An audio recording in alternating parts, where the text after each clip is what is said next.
नमस्कार, मैं सिंगर सविता सिन्हा आज आप लोग के बीच में बहुत ही सुंदर छठ गीत लेकर आई हूँ। और इससे पहले कि मेरा सविता सिन्हा ब्लॉग चैनल है, प्लीज़ आप लोग मेरा चैनल को अगर सब्सक्राइब नहीं किए हो तो सब्सक्राइब ज़रूर करें। और मेरा सिंगर सविता से फेसबुक पेज है, प्लीज़ आप लोग मेरा फेसबुक पेज को भी फॉलो करें।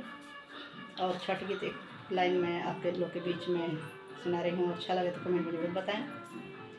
बुनालू में एक मोठी जौआ, बुनालू में गंगा जी के आरार, गंगा जी के पनिया लहरा मारे, नैया लगले आकाश, जाही नैये अवथी सूरजा बाबा, खोजे बती सो कहार, आगे आगे जले डो।